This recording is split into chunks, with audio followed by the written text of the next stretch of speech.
அனைவருக்கும் வணக்கம். இன்னைக்கு தினத்தந்தியில 2-3 செய்திகள் நல்லா இருக்கு. செய்திலாம் நல்லா இருந்துச்சு. தினத்தந்திக்கு தலைமை செயலகத்துல சட்டசபையில திரு ஜோசப் சார் பாராட்டு தெரிவிச்சிருந்தாரு. அவரை பத்தி பாராட்டி பேசியிருக்காங்க. நேத்து அவரோட ஆட்சியில நடந்த பாராட்டுக்குரிய விஷயங்கள்: பெண்ணுக்கு மயக்க விபூதி கொடுத்து பலாத்காரம் கரூருக்கு அவருக்கு ரொம்ப ராசியோ. அரசு பஸ்ஸில் நகை திருட்டு, நகைக்கடை ஊழியரிடம் இருந்து 58 பவுன் திருட்டு, அக்கால் தம்பி படுகொலை. குறுஞ்செய்தி.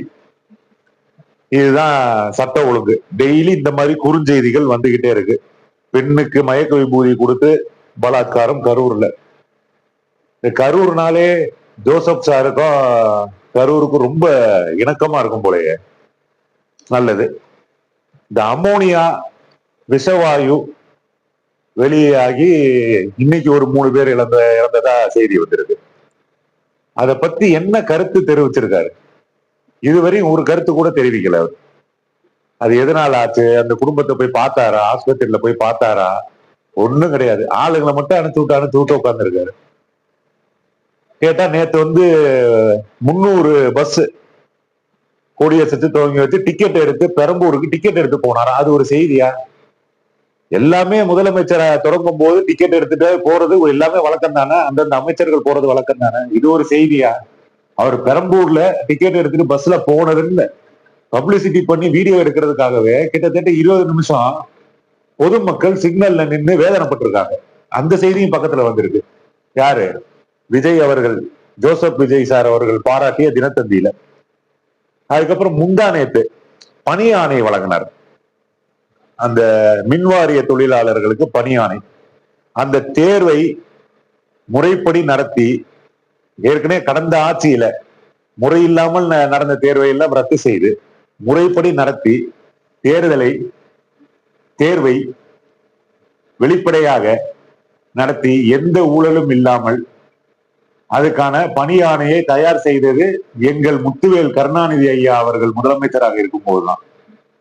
எலெக்ஷன் வந்ததுக்கு அப்புறம் இந்த கோட் ஆஃப் கண்டக்ட்ங்கிற காரணத்தினால அத ஆணையை வழங்காம இருந்தாங்க. இப்ப என்னமோ அவரு சாதனை பண்ணி தேர்வு நடத்தி எல்லாருக்கும் வேலை வாங்கி கொடுத்த மாதிரி சிரிச்சுக்கிட்டு இப்படின்றாரு, கீழோக்கன் இப்படின்றாரு. என்னங்க முதலமைச்சர் நீங்க? முதலமைச்சரா நீங்க? அதுதான் நேத்தே நான் ஒரு பதிவுல போட்டேன். கேமராவை ஒழிச்சு வைங்கன்ட்டு. கேமரா பார்த்தாலே டிராமா பண்ண டான்ஸ் ஆட ஆரம்பிச்சிடுறாரு. என்னங்க இதெல்லாம்?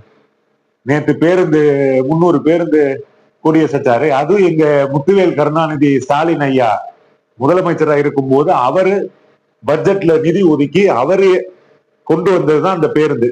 அது அந்த கோட் ஆஃப் கண்டக்ட்னால வெளியிட முடியல. இது போன்ற செய்திகள் எப்படி, அது யார் ஆட்சியில வந்துச்சு, அந்த செய்தியும் நம்ம செய்தித்தாள்கள்ல போடணும். சரி, அது தினத்தந்தியை பொறுத்தவரையும் அது என்ன கதைன்னு தெரியும். அதை பத்தி நம்ம ஆழமா நுழைய தேவையில்லை. அதனால இதுதான் இன்றைய செய்தி. சட்ட ஒழுங்கு நாளுக்கு நாள் சரியில்லை. என்ன படை? நடுவில் சிங்கப்பெண் படை அப்படின்னு சொல்லி அவங்களுக்கு சீரோடை எல்லாம் கொடுத்து வாகனங்கள்லாம் கொடுத்து கொடியசைச்சு அதையும் துவங்கி வச்சு அங்கேயும் ஜீப் போட்டி என்னென்னமோ ஷோ காமிச்சாரு. அவ்வளவு பண்ணி அவங்க ஒரு கேஸ் கூட பிடிச்ச மாதிரி பேப்பர்ல வரலையே, எதுவுமே வரலையே. இன்னமும் விபூதி அடிச்சு பலாத்காரம் அந்த மாதிரி செய்தி தான் வருது. அவங்களும் ரீல்ஸ் எடுத்து போட்டுட்டு இருக்காங்க. அந்த ரீல்ஸ் அதுல பாத்தீங்கன்னா போற வர பசங்களை ஐடி கார்டு, காலேஜ் பசங்க ஐடி கார்டு எல்லாம் செக் பண்றாங்க. இது இன்னும் மனசுக்கு சரிப்பட்டு வரல. சட்ட ஒழுங்கு சரிப்பட்டு வரல.